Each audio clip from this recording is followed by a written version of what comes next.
Hey gamers, what's up? Muzz here from L1 Games once again with another video for you. Today I'm going to do some more Q&A. I have some questions that were asked by subscribers and viewers, and I'm going to answer them, give these guys shout outs, and let you guys delve a little bit into what is in the mind of Muzz, which is a scary place. And let's just get started. Digital Jeff 51 asks, have you ever found a copy of Hagane, The Final Conflict?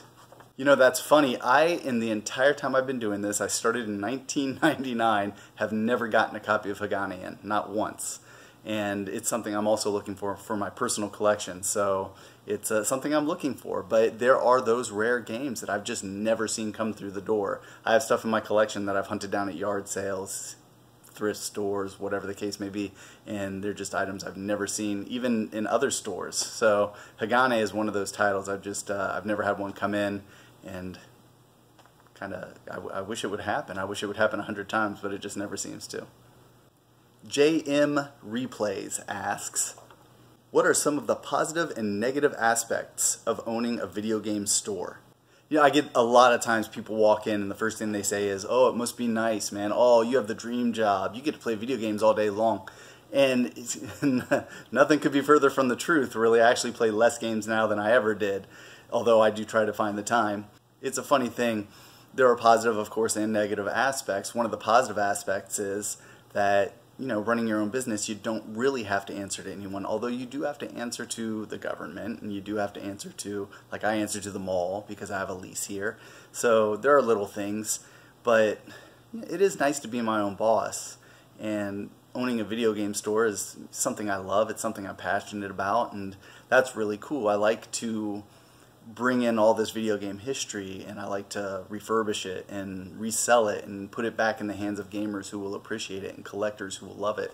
So that's, I think, the coolest thing about it. The negative side, of course, is that I work a ton. We're coming up on the holidays, and I'll be doing minimum probably 70-hour weeks.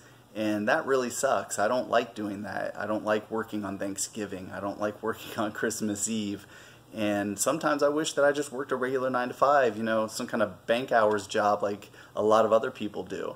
And there's always that tug of war in my mind over what I want to do and how long I want to do this. But I love what I do so much that I just try to stay strong and keep doing it. And I think the benefits outweigh the negatives. So I'll be doing this for the foreseeable future because it is what I love, and it is what I want to continue to do.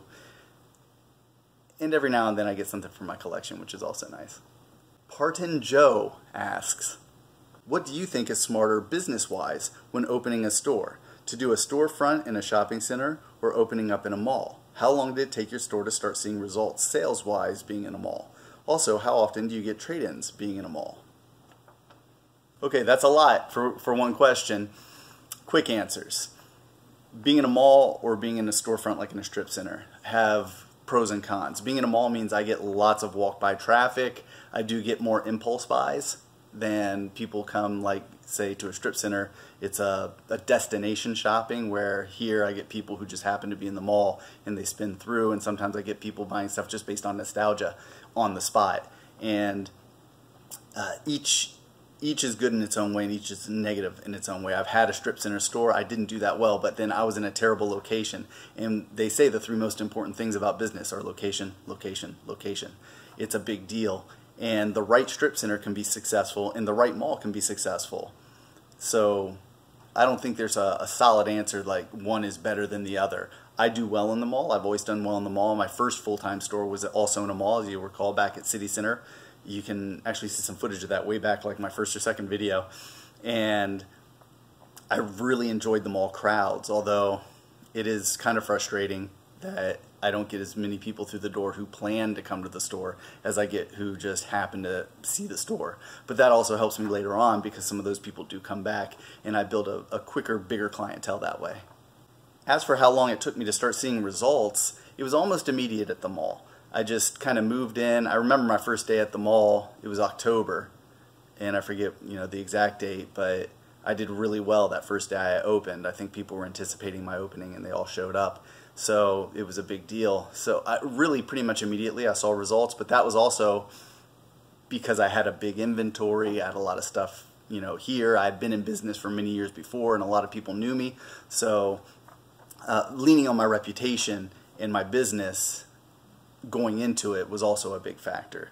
I don't know if I was just a new guy who opened up his store for the first time and no one had ever heard of me if I had done as well. So there are those other factors in there. There's variables that I have to consider. But yeah, it was pretty instant for me.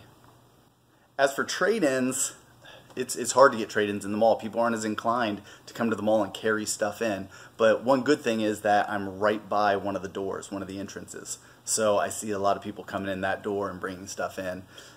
That said, I do think if I were in a strip center, I would get more of that. And sometimes I do lean on buying lots on eBay or buying collections from people outside of the store in order to restock some things. Mr. Nicholas 7 asks, what item in your store have you been trying to sell for the longest amount of time but nobody wants it? Yeah, that happens every now and then. Specifically, I remember when I had a front-loading Neo Geo CD console, a boxed one, beautiful. It looked fresh off the shelf. One of the prettiest boxes ever, and no one wanted it. I took that thing from City Center. It was on the shelf for about a year there before I moved to the Hilliard location. I was at the Hilliard location for 2 years. It never sold, and then I moved here to the mall and went that first holiday season, October, November, December, and then in January I decided to just take it home because I wanted it. I think I had $350 on it, and the thing was beautiful. They only made 25,000 of them in the world. I mean, it was a choice piece of video game history, and no one wanted it. Everyone loved it. They looked at it. They wanted it, but they weren't willing to buy it, I should say. And that was kind of crazy. Eventually, I just figured, I'm never going to see one of these again, so I bought it from the store, and I took it home, and now it's part of my collection. But that does happen every now and then. Sometimes there are just those items that no one buys. So I'll take them to shows or put them on eBay, or I'll list them on Facebook in a group or something and normally catch a buyer that way. Sometimes I'll even take stuff and I'll just put it in the back room for a while, and then I'll filter it back out front later on and hope to pick up a buyer at that point. So there's lots of ways to get rid of stuff, but not everything sells immediately. And that's kind of a misconception a lot of people have when they come to the video game store. They look at what I have and they say, oh, he bumps the price up and blah, blah, blah, or they try to sell me something and they're like, oh, you're trying to make too much money. But the fact is, they're getting money immediately, and then I sit on something sometimes for a very long time before I actually make any money on it. And then, of course, that profit goes to paying the overhead, which is, substantial. So it's funny, but that's how things work.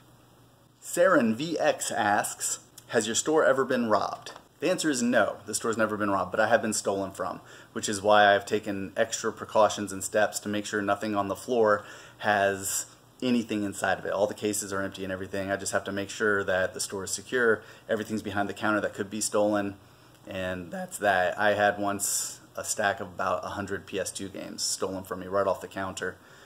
Back when I first opened up, I had them out and I was going to price them, and they vanished. I know exactly who did it, but they were long gone by the time I even realized. So that stuff happens. I try to keep it at a minimum. Loss here at the mall is far lower because I've been doing this for so many years, and now I know how to kind of look out for it and combat it.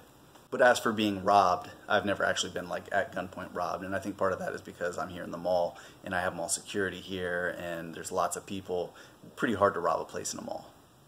And lastly, Big Red Scotsman asks, who is the better Kochanski, Claire Grogan or Cloanette? Now I know you're all thinking like, what does this have to do with video games? And the simple answer is nothing. It's funny that someone would ask me a Red Dwarf question on a video asking for video game questions, but I'm going to go ahead and answer it just as a little bonus, and the answer is Cloanette. Cloanette was great. She had more time to develop the character, and she was in more episodes as Kochanski. She was really good, and she was super pretty. Come on, man. So Cloanette was definitely the better Kochanski. And if you don't know what I'm talking about, then check out Red Dwarf. It's a BBC series. It's been around since like 1988. It's had 12 seasons. It's a sci-fi sitcom type deal, and it is awesome. So check out Red Dwarf if you ever get the chance. And that's it, guys. So thanks a lot for watching. I really appreciate your support. Please do subscribe if you haven't already. Hit that bell icon and you'll get updates for future videos. And you can follow me on Twitter at L1Games.